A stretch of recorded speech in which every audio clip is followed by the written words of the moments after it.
बच्चों last turn पर हम लोगों ने कार्बन और इट्स कंपाउंड, कार्बन और उसके यौगिक चैप्टर पढ़ रहे थे। और कार्बन और उसके यौगिक में अंतर्गत हम लोगों ने कार्बन की विशेषताएं, कार्बन के अपर रूप या आइसोट्रॉप्स, और इसके बाद होमोलॉगस सीरीज, कार्बनिक यौगिकों का वर्गीकरण, क्लासिफिकेशन ऑफ ऑर्गेनिक कंपाउंड्स, ये पढ़ लिया था। और इसके बाद कार्बनिक यौगिकों का नामकरण, नॉमेनक्लेचर ऑफ ऑर्गेनिक कंपाउंड पढ़ रहे थे। और इसके अंतर्गत 5 रखे गए थे, जिसमें कि एल्किल ग्रुप से नंबर 1 हैलोजनी तत्व जुड़े हों, क्लोरीन, ब्रोमीन, आयोडीन, तो वो पढ़ लिया था। क्लोरीन, ब्रोमीन, आयोडीन जब जुड़े होते हैं एल्किल ग्रुप से, जिसमें कि क्लोरो, ब्रोमो, आयोडो लगाते हैं प्रीफिक्स में। नंबर 2 एल्कोहल पढ़ लिया था, जिसका सफिक्स ऑल होता है। नंबर 3 एल्डिहाइड पढ़ा था, जिसका फंक्शनल ग्रुप होता है CHO और इसका सफिक्स या अनुलग्न अल लगाते हैं। और चौथा पढ़ा था कीटोन, जिसका सफिक्स होता है ओन, ONE। और 5वां और ये लास्ट आप ग्रुप रखा गया है आपके हाई स्कूल कोर्स में, 5वां है कार्बोक्सिलिक एसिड। इसका फंक्शनल ग्रुप क्या होता है कार्बोक्सिलिक एसिड का? COOH। इसका होता है COOH और इसमें एक एल्किल ग्रुप होता है।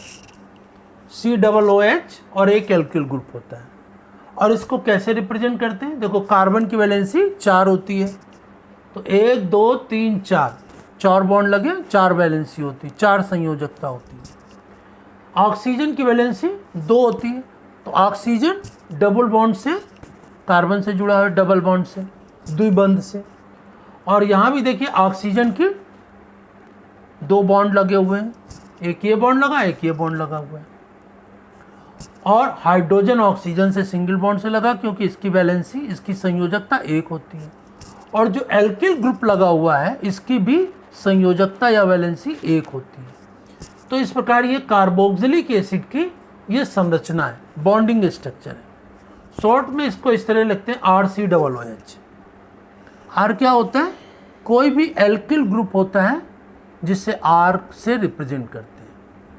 और एल्किल ग्रुप मैंने बताया था क्या होता है, जिस एल्किल ग्रुप का सामान्य सूत्र क्या होता है? CnH2n+1। और यहाँ पर n की जगह कोई भी संख्या लिख दें, जैसे 1 लिख दें तो क्या आएगा यहाँ पर? CH3। यहाँ पर 1 लिखें, 2 और 1 3 हो जाएगा। अगर n की जगह 2 रखते हैं तो क्या आएगा? C2H5। n की जगह 3 रख दें तो C3H7। और n की जगह 4 रख दें तो क्या आ जाएगा?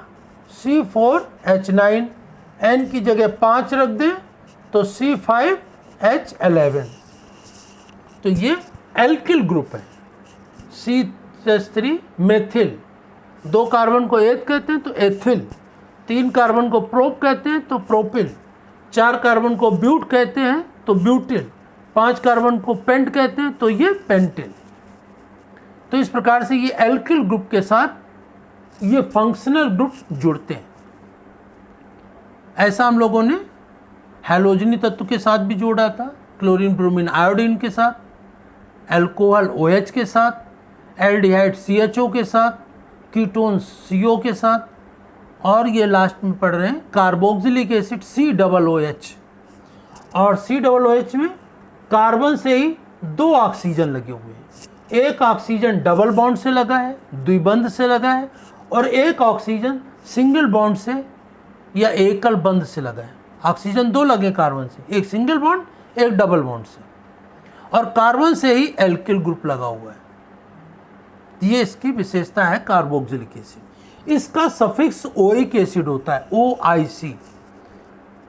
हिंदी में भी लिखेंगे तो ओइक एसिड ही लिखेंगे, या इंग्लिश में लिखें IUPAC नाम, चाहे हिंदी में लिखें चाहे इंग्लिश में लिखें, किसी भी लैंग्वेज में लिखें यही लिखा जाएगा ओइक एसिड। अब देखिए इसमें ये जो एल्किल है इसमें COOH आपको जोड़ना है। तो जैसे कि CH3 COOH, इसी प्रकार से दूसरा C2H5 COOH, C3H7 COOH, इसी प्रकार से C4H9 COOH। तो ये यहाँ पर alkyl group CH3 C2H5 C3H7 और इसके साथ फंक्शनल ग्रुप जुड़ गया कार्बोक्सिलिक एसिड COOH, सभी के साथ जुड़ गया। अब इसका आईयूपीएसी नाम कैसे लिखते हैं? तो यहाँ सबसे पहले क्या गिनते हैं? कार्बन की संख्या। तो यहाँ पर देखिए पहले में कितने कार्बन है? 2 कार्बन है। 2 कार्बन को क्या कहते हैं? एथ। तो यहाँ पर सबसे पहले एथ लिख देते हैं।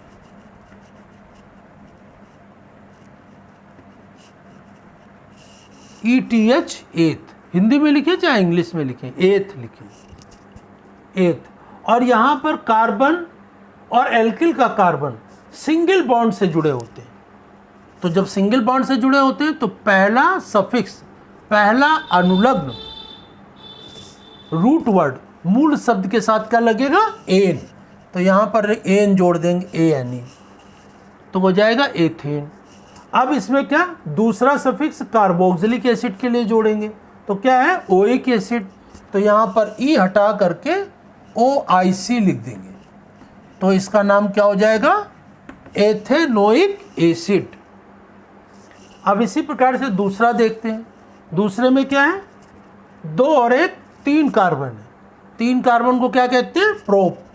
तो यहाँ पर लिख देंगे प्रोप। अब इसमें भी एल्किल का कार्बन और क्रियात्मक समूह फंक्शनल ग्रुप COOH का कार्बन सिंगल बॉन्ड से जुड़े होते हैं। तो पहला सफिक्स क्या लग जाएगा? पहला अनुलग्न एन लग जाएगा, तो जो इसका नाम हो जाएगा प्रोपेन।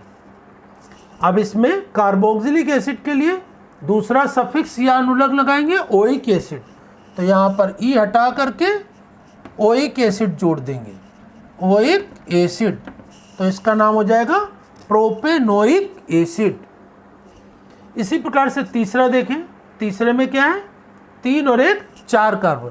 4 कार्बन को क्या कहते हैं? ब्यूट, BUT, ब्यूट कहते हैं। अब इसमें भी 4 कार्बन ब्यूट हो गए।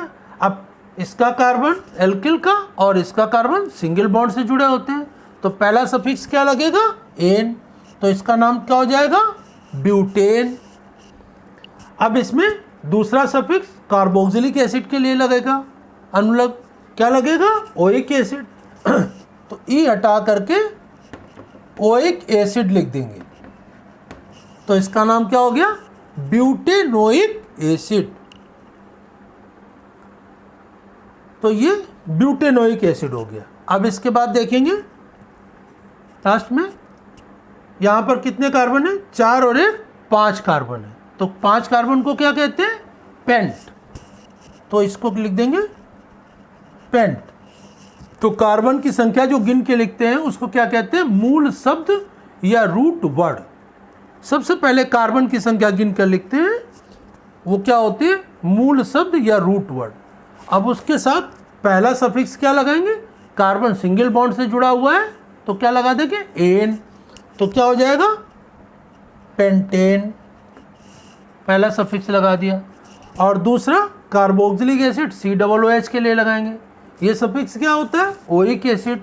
तो यहाँ पर ई हटा करके ओइक एसिड लिख देंगे, तो इसका नाम क्या हो गया? Pentanoic acid. तो इस प्रकार से देखें कार्बोक्सिलिक एसिड का जो नामकरण है आईयूपीएसी पद्धति में, नोमेनक्लेचर है, वो किस तरीके से लिखा जाता है।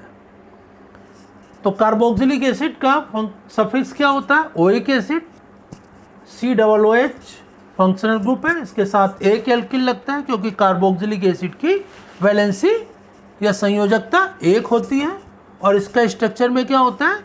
कार्बन से ही डबल बॉन्ड से ऑक्सीजन लगा होता है एक, और एक सिंगल बॉन्ड से लगा होता है। सिंगल बॉन्ड वाले ऑक्सीजन से एक हाइड्रोजन जो जुड़ा होता है, और कार्बन से ही एक एल्किल ग्रुप जुड़ा होता है। और इसमें एल्किल ग्रुप जोड़ते हैं। एल्किल ग्रुप का फार्मूला क्या होता है?